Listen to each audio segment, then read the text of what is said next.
Assalamualaikum warahmatullahi wabarakatuh.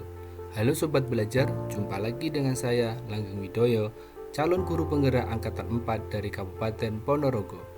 Pada kesempatan ini, saya akan menyampaikan koneksi antar materi tentang pendekatan coaching.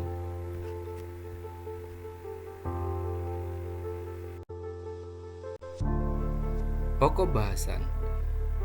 Isi panduan materi ini adalah: yang pertama, peran guru sebagai penuntun atau sistem among atau seorang coach di sekolah. 2. Keterkaitan coaching dengan pembelajaran berdiferensiasi dan pembelajaran sosial emosional. Dan yang ketiga adalah keterampilan coaching dapat membantu guru dalam menjalankan pendidikan yang berpihak pada murid. Coaching merupakan sebuah proses kolaborasi yang berfokus pada solusi, berorientasi pada hasil dan sistematis, di mana coach memfasilitasi peningkatan atas performa kerja, pengalaman hidup, pembelajaran diri, dan pertumbuhan pribadi dari coaching. Coaching juga merupakan kunci pembuka potensi seseorang untuk memaksimalkan kinerjanya. Coaching lebih kepada membantu seseorang untuk belajar daripada mengajarinya. Coaching juga merupakan bentuk kemitraan bersama klien atau coachee untuk memaksimalkan potensi pribadi dan profesional yang dimilikinya melalui proses yang menstimulasi dan mengeksplorasi pemikiran dan proses kreatif. Peran guru sebagai penuntun atau sistem among atau seorang coach di sekolah. Menilik kembali pada filosofi Ki Hajar Dewantara, di mana pendidik diharapkan berperan sebagai penuntun bagi anak-anak didiknya, maka kita bersama perlu memahami proses pendekatan komunikasi coaching ini agar selaras dengan proses among yang kita hidupi dalam keseharian sebagai seorang pendidik.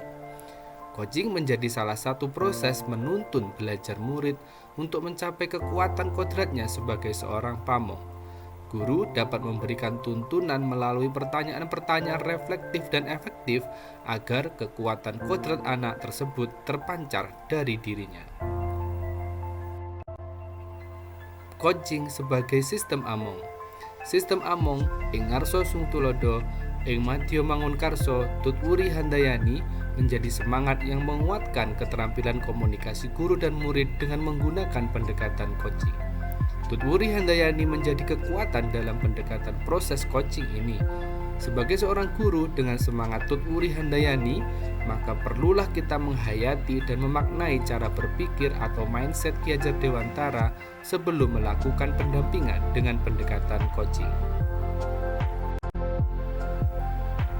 Sistem among atau Tutwuri Handayani menjadi salah satu kekuatan dalam pendekatan pendampingan atau coaching bagi guru. Tutwuri atau mengikuti, mendampingi, mempunyai makna mengikuti atau mendampingi perkembangan murid dengan penuh atau holistik berdasarkan cinta, kasih, tanpa pamrih, tanpa keinginan menguasai dan memaksa. Sedangkan Handayani atau mempengaruhi mempunyai makna merangsang, memupuk, membimbing, dan memberi teladan agar murid mengembangkan pribadinya melalui disiplin pribadi.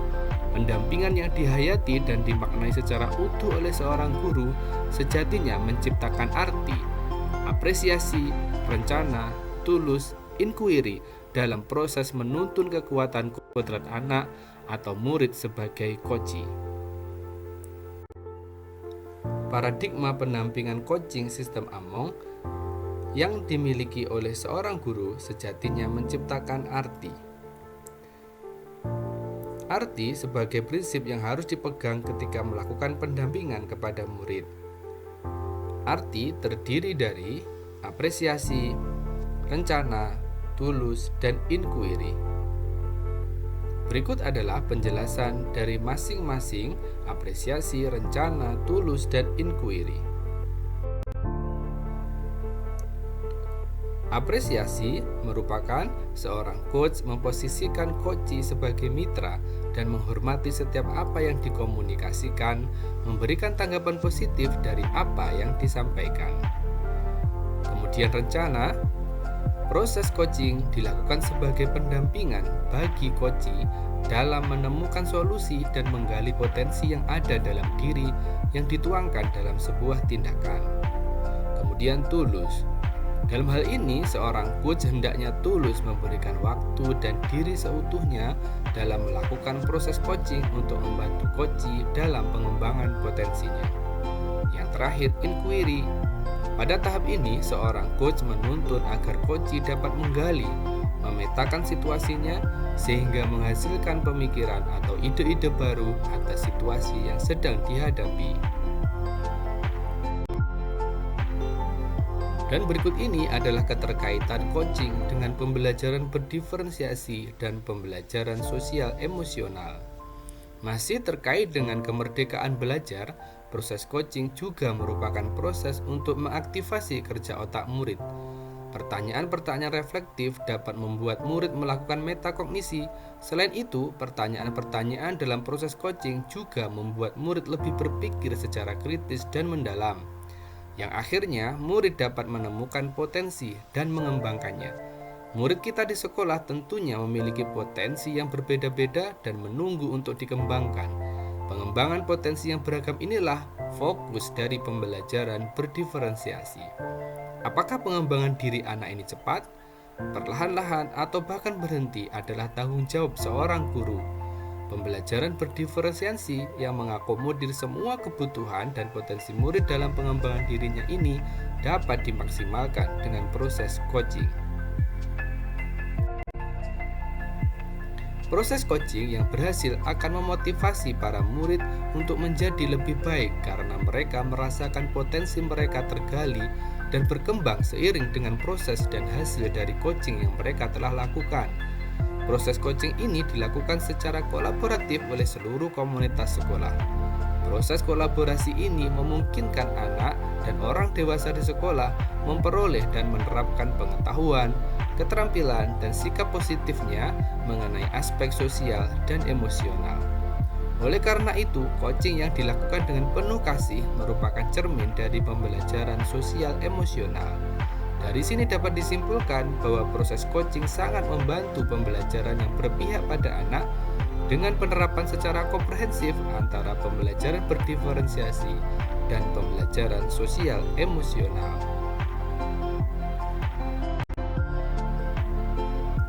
Bagaimana keterampilan coaching dapat membantu profesi sebagai guru dalam menjalankan pendidikan yang berpihak pada murid itu? Mengingat pentingnya proses coaching ini sebagai alat untuk memaksimalkan potensi murid, hendaknya guru memiliki keterampilan coaching. Keterampilan coaching ini sangat erat kaitannya dengan keterampilan berkomunikasi. Berkomunikasi seperti apakah yang perlu dilakukan oleh seorang guru sebagai coach? Yaitu komunikasi yang memberdayakan. Ada 4 unsur utama yang mendasari prinsip komunikasi yang memberdayakan, yaitu yang pertama hubungan saling mempercayai, yang kedua menggunakan data yang benar, kemudian yang ketiga bertujuan menuntun para pihak untuk optimalisasi potensi, dan yang terakhir adalah rencana tindak lanjut atau aksi. Pada hubungan saling mempercayai ini akan menciptakan saling rasa aman dan nyaman, baik keadaan pribadi atau kesejahteraan profesionalnya.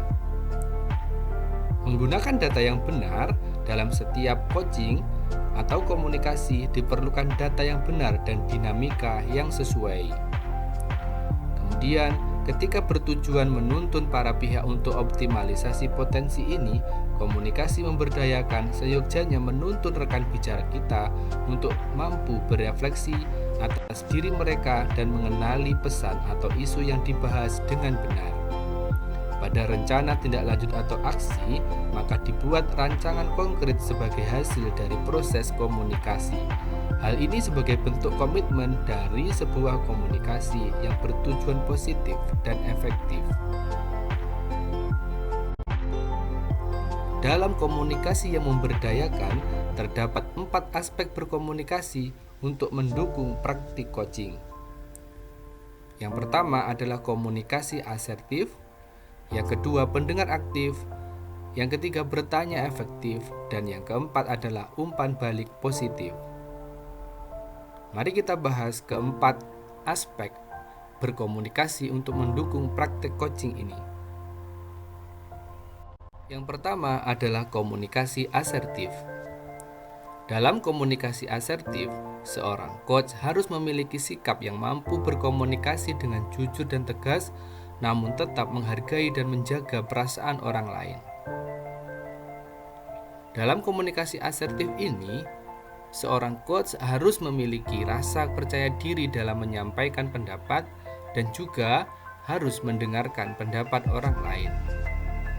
Kemudian selalu mencari jalan tengah dalam menyelesaikan masalah dengan berbagai pertimbangan, baik dari dalam dirinya maupun pertimbangan kepada orang lain. Dalam hal ini adalah coaching.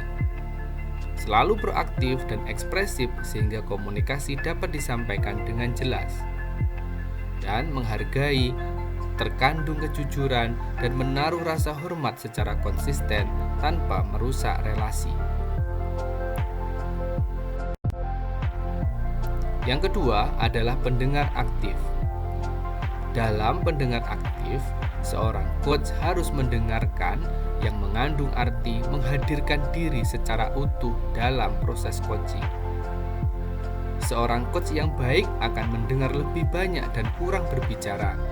Dalam coaching, pusat komunikasi adalah pada diri coachee, yaitu murid. Dalam hal ini, seorang coach atau guru harus dapat mengesampingkan agenda pribadi atau apa yang ada di pikirannya, termasuk penilaian terhadap coachee. Ada 5 prinsip utama dalam mendengar aktif. Yang pertama adalah memberikan perhatian, rasa hormat, dan memperhatikan pesan yang disampaikan.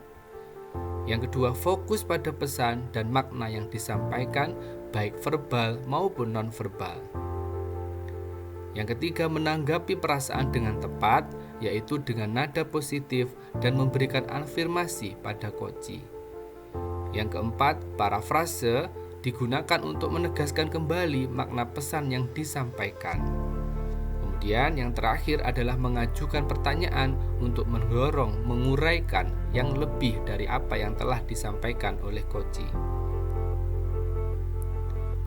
Dan berikut ini adalah menjadi pendengar yang aktif, harus melakukan kontak mata, mendengarkan lawan bicara, ulangi apa yang Anda dengar, anggukkan kepala, menunggu lawan bicara berhenti sebelum berbicara, fokus kepada apa saja yang dikatakan, beritahu lawan bicara jika kamu mengerti atau belum mengerti, ajukan pertanyaan, merespon dengan bahasa tubuh yang tepat, dan abaikan gangguan yang ada di sekitar. Aspek yang ketiga adalah bertanya efektif. Manfaat dari bertanya efektif adalah yang pertama, menstimulasikan pemikiran. Yang kedua, memberikan perspektif yang lebih luas. Yang ketiga, menghasilkan pemahaman yang lebih mendalam. Yang keempat, memberdayakan potensi lawan bicara. Dan yang kelima adalah memotivasi diri dalam mengambil keputusan. Yang termasuk dalam bertanya efektif adalah yang pertama, pertanyaan terbuka. Pertanyaan terbuka bermaksud membantu lawan bicara mengeksplorasi pikiran dan jawaban yang lebih luas. Pertanyaan yang kedua adalah pertanyaan yang berfokus pada tujuan, yaitu pertanyaan yang mengarahkan coachee pada hasil akhir dengan diskusi, tidak hanya berkutat pada akar masalahnya saja. Yang ketiga adalah pertanyaan reflektif. Pertanyaan ini mengulang kembali sebagian dari bahan diskusi, baik itu pikiran dan perasaan dari coachee. Kemudian yang keempat adalah pertanyaan eksplorasi. Tujuan dari pertanyaan eksplorasi adalah untuk menggali hal-hal lain yang belum sempat diungkapkan oleh coachee. Kemudian pertanyaan yang kelima adalah pertanyaan yang mengukur pemahaman, bertujuan agar coachee memahami realitas atau situasi yang tengah dihadapinya. Dan yang terakhir adalah pertanyaan aksi, yaitu mendorong coachee untuk melakukan langkah, menentukan langkah maju yang dinyatakan dalam sebuah tindakan. Aspek yang keempat adalah umpan balik positif. Umpan balik positif mendorong koci sampai pada tahap aksi. Tujuan umpan balik adalah untuk membangun potensi yang ada pada koci dan menginspirasi mereka untuk berkarya.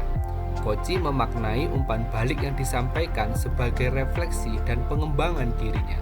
Secara khusus diberikan pada koci ketika ada hal-hal yang tidak terduga muncul atau hasil dari coaching ini berbeda dari yang koci pikirkan.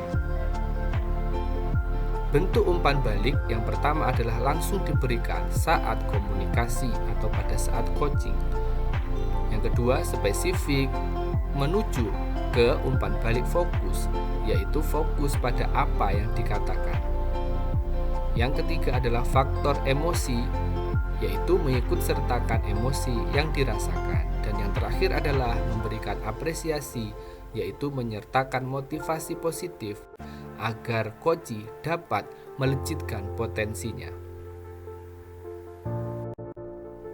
Salah satu model coaching yang dikembangkan oleh para ahli adalah Tirta. Model Tirta dikembangkan dengan semangat merdeka belajar yang menuntut guru untuk memiliki keterampilan coaching. Hal ini penting mengingat tujuan coaching yaitu untuk melejitkan potensi murid agar menjadi lebih merdeka. Melalui model Tirta, guru diharapkan dapat melakukan pendampingan kepada murid melalui pendekatan coaching di komunitas sekolah dengan lebih mudah dan mengalir. Tirta merupakan kependekan dari T. Tujuan, I. Identifikasi, R. Rencana aksi, dan T. adalah tanggung jawab. Berikut adalah penjelasannya dan tahap-tahap dalam Tirta. Yang pertama adalah tujuan. Tujuan merupakan tahap awal di mana kedua pihak, baik coach dan coachee, menyepakati tujuan pembicaraan yang akan berlangsung. Idealnya, tujuan ini datang dari coachee, bukan dari coach. Dalam tujuan umum, beberapa hal yang dapat coach rancang atau yang ada dalam pikiran coach yang dapat ditanyakan kepada coachee adalah: apa rencana pertemuan ini? Apa tujuannya? Apa tujuan dari pertemuan ini? Atau apa definisi tujuan akhir yang diketahui dalam coaching ini? Kemudian yang kedua adalah identifikasi. Dalam identifikasi, coach melakukan penggalian dan pemetaan situasi yang sedang dibicarakan dan menghubungkan dengan fakta-fakta yang ada pada saat sesi coaching.